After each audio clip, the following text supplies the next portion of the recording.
Hello दोस्तों, नमस्कार। कैसे हैं आप सभी लोग। आज का हमारा जो वीडियो है, आज के वीडियो का टॉपिक है राष्ट्रीय प्रतीक एवं विविध तथ्य।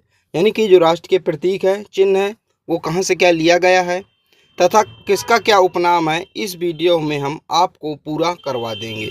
ठीक है। तथा इसे हमारा खेल क्या है, मुद्रा क्या है, पंचांग कौन सा है, पशु कौन सा है, शपथ कौन सी है, तो हम इस वीडियो में आपको विस्तार से बताने वाले हैं।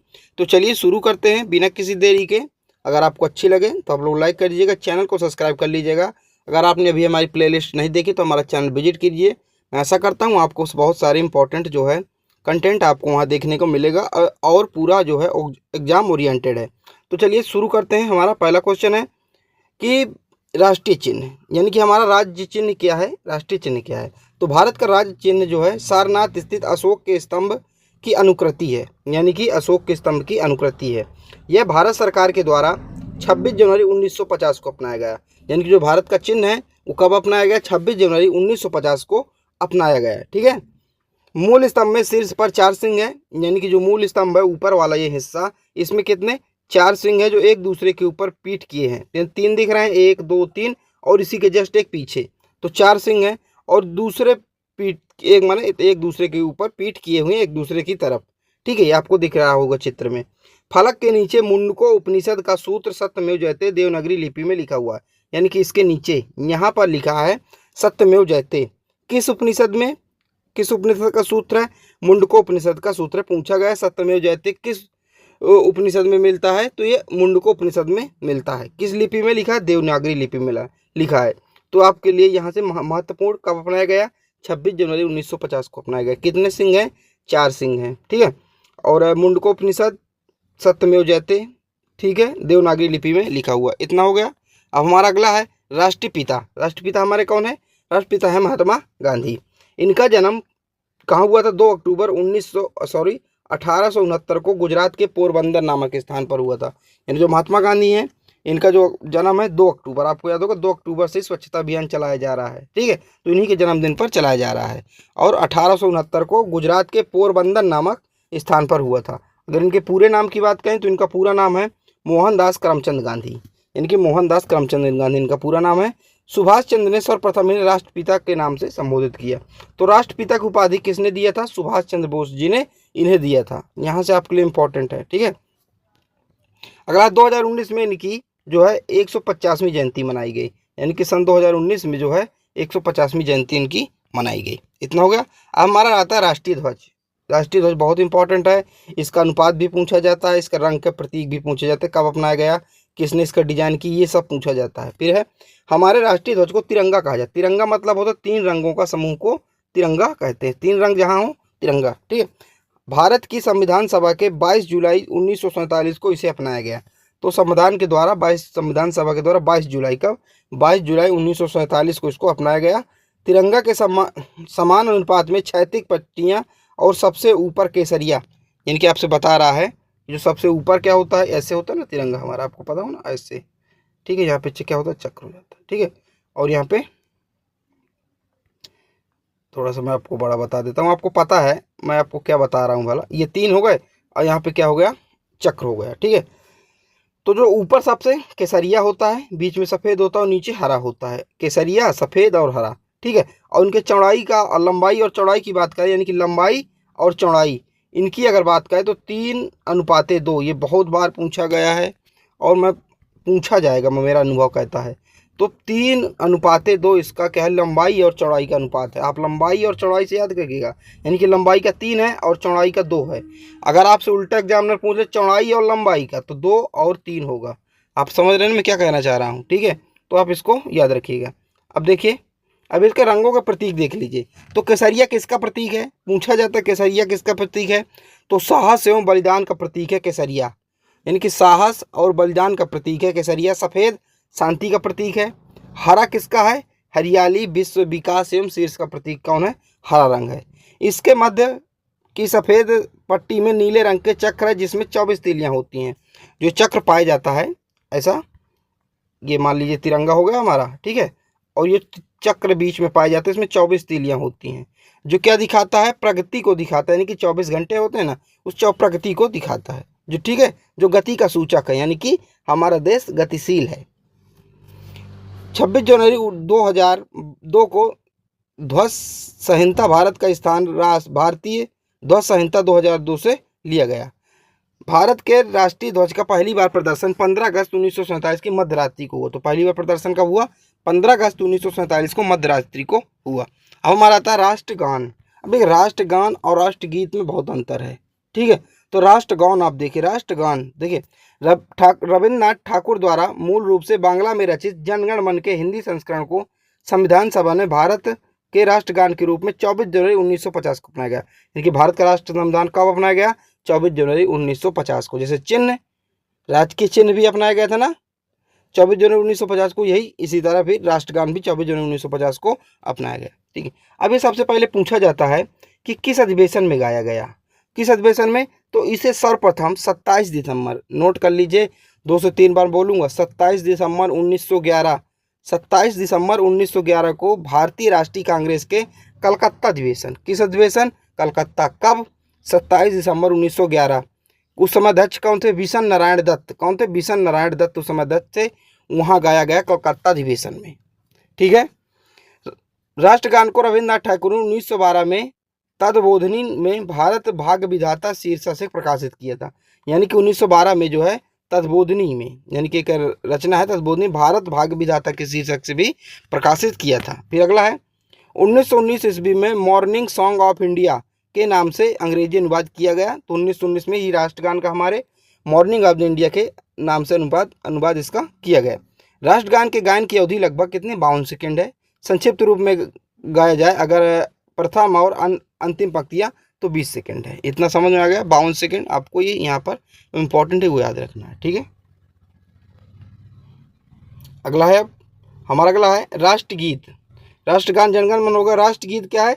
राष्ट्रगीत हमारा वंदे मातरम। बंकिम चंद्र चटर्जी, देखिए राष्ट्रगान कौन था? ठाकुर रविन्द्रनाथ टैगोर। अब यहाँ है राष्ट्रगीत कौन है?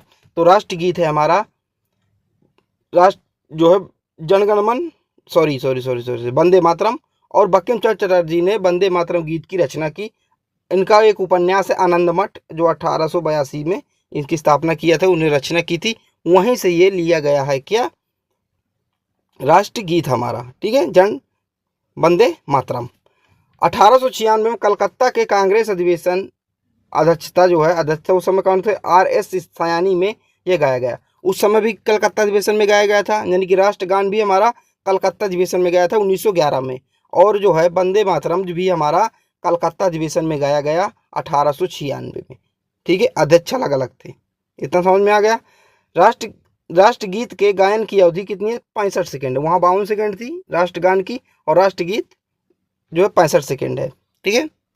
अगला है 1927 में को वंदे मातरम कहते हुए फांसी पर झूलने वाले पहले व्यक्ति अशफाक उल्ला खां थे। यानी कि वंदे मातरम कहते हुए जो पहले व्यक्ति जो फांसी पर झूल गए थे अशफाक उल्ला खां थे, शहीद थे। भारतीय संसद तो अधिवेशन का प्रारंभ जनगण मन से करती है, और वंदे मातरम जो समापन जो वंदे मातरम से करती है। यानी कि जो हमारे जो संसद लगती है तो शुरुआत जनगण मन से होता है और समापन वंदे मातरम गायन से होता है, ये आपको बताया जा रहा है, ठीक है। अगला है राष्ट्रीय प्रतिज्ञा, यानी कि निष्ठा की शपथ। निष्ठा की शपथ क्या है? तो 1962 में P वेंकटेश सुब्बा राव द्वारा तेलुगु भाषा में लिखी गई। ये तेलुगु भाषा में लिखी गई थी, किसके द्वारा? P वेंकटेश सुब्बा राव द्वारा लिखी गई। शिक्षा पर केंद्रीय सलाहकार बोर्ड ने निर्देश दिया कि स्कूलों में राष्ट्रगीत गाए जाने की प्रतिज्ञा और ली जाए, और ये शपथ 26 जनवरी 1965 से लागू हो गई।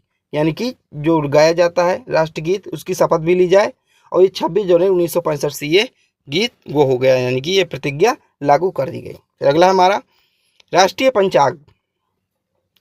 ग्रेनियर कैलेंडर के साथ देश भर के लिए शक संवत पर आधारित एक रूप राष्ट्रीय पंचांग को अपनाया गया। सरकारी प्रयोग के लिए 22 मार्च 1957 को अपनाया गया। यानी कि 22 मार्च 1957 से हमारा जो राष्ट्रीय पंचांग है वो अपनाया गया। इसका पहला जो महीना होता है चैत्र का होता है, और अंतिम फागुन का होता है। चैत्र मतलब अंग्रेजी के दिनों में बात करें तो मार्च।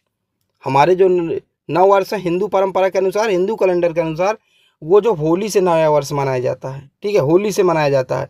तो मार्च में ही क्या होती है? होली होती है। तो मार्च मतलब चैत्र, और फागुन में पूरा होता है, ठीक है। अगला है हमारा राष्ट्रीय पशु। अब हमारा क्या है, राष्ट्रीय पशु। राष्ट्रीय पशु क्या है, तो जो भारत का राष्ट्रीय पशु बाघ है, जिसे पैंथेरा टाइग्रिस लियांस कहते हैं। ये हमारा बाघ है, राष्ट्रीय पशु। ठीक है। अब हम अगला, बाघों की संख्या देखिए, बाघों की संख्या क्या हो रही थी, घट रही थी। इसी को देखते हुए जो सरकार ने क्या लगाया था, टाइगर प्रोजेक्ट किया था। कब किया था, 1973 में। बहुत इंपॉर्टेंट है, टाइगर प्रोजेक्ट 1973 में सरकार द्वारा लागू किया गया था बाघों की सुरक्षा के लिए। देश में सर्वाधिक बाघों की संख्या मध्य प्रदेश में है। कितने, मध्य प्रदेश में। ये आंकड़ा आप मत नोट कीजिएगा 526, क्योंकि ये आंकड़ा ये भी बढ़ गया है। ठीक है, तो इसको नोट मत कीजिएगा, आंकड़ा नहीं पूछा जाएगा आपसे। ये पूछा जाएगा देश के किस राज्य में सर्वाधिक बाघों की संख्या है, तो मध्य प्रदेश है, हमेशा से रहा है और अभी भी है, प्रेजेंट टाइम भी है। ठीक है। देश में अब तक 50 बाघ जो है अभ्यारण्य स्थापित कर दिए गए हैं, 50 से हालांकि ज़्यादा हो गए हैं। ठीक है। अब आता हमारा था राष्ट्रीय पक्षी।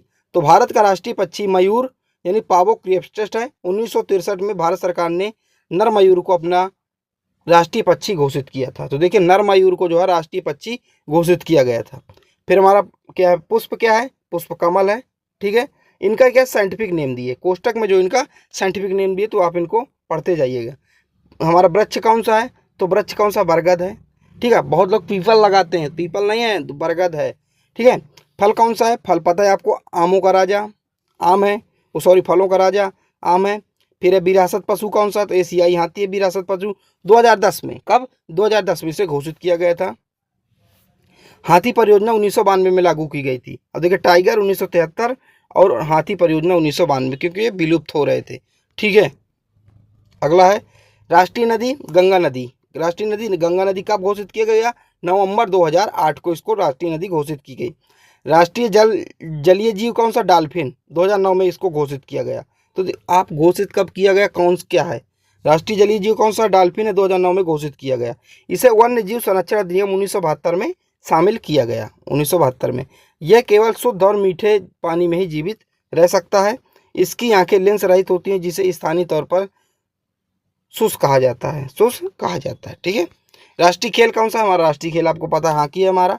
1975 में विश्व कप जीता था भारतीय दल ने, 1975 में विश्व कप जीता था। राष्ट्रीय मुद्रा कौन सा है, तो राष्ट्रीय मुद्रा का प्रतीक जो देवनागरी लिपि में, देखिए देवनागरी लिपि है आर। ठीक है। और इसको बना दिया गया है, तो ये रुपया ऐसे बनाया गया है, चिन्ह आप देख लीजिए, ये चिन्ह। तो और रोमन लिपि में अक्षरमो आर को शामिल किया गया है। ठीक। और क्षैतिज में रेखा गई हुई है। तो जो देवनागरी लिपि में आर और रोमन में रा को ऐसे, ये देवनागरी लिपि और ऐसे, और इसको क्या क्षैतिज में एक रेखा गई हुई है, इसको शामिल किया गया है। ठीक है। भारत सरकार ने 15 जुलाई 2010 को स्वीकार किया, इस चिन्ह को 15 जुलाई 2010 को भारत सरकार ने जो स्वीकार किया था। यह चिन्ह आईआईटी मुंबई के post graduate designer D Uday Kumar ने बनाया था। किसने बनाया था, डी उदय कुमार जी ने ये चिन्ह को बनाया था। ठीक है। ये तो हमारा हो गया। अब आते हैं उपनाम कौन से हैं, किसका कौन सा उपनाम है। महात्मा या राष्ट्रपिता आपको पता है, मोहनदास करमचंद यानी महात्मा गांधी का उपनाम है। फिर आता गुरुदेव या विश्व कवि रविन्द्रनाथ टैगोर का उपनाम है। फिर आता नेताजी सुभाष चंद्र बोस जी का उपनाम है।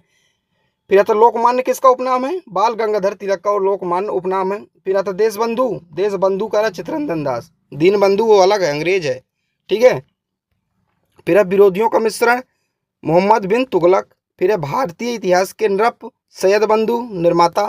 फिर है महबूब ए इलाही, निजामुद्दीन औलिया। फिर है गरीब नवाज, तो मोइनुद्दीन चिश्ती। तो ये था आज का पूरा टॉपिक। आज के पूरे टॉपिक में मैंने आपको तथ्य बताया, कौन सा क्या अपनाया गया मैंने आपको बताया। हम लोग कमेंट में बता दिया करिए कि आपको अगला टॉपिक कौन सा चाहिए। यूपी जीके के बेहतरीन जो है यूपी मॉक टेस्ट चल रहा है। कल मैंने महामैराथन भी आपको कराया है 1 से 1.5 घंटे का, आप उसको देख लीजिए, आपके लिए बहुत फ़ायदा करने वाला है। यूपी पुलिस के जो बच्चे तैयारी कर रहे हैं, आप सबके लिए है सूचना है कि आपको एक महामैराथन और अभी लेकर आने वाला हूँ, तो जुड़ जाइएगा हमारे साथ। चलिए मिलते अगली वीडियो पर, जब तक के लिए जय हिंद जय भारत।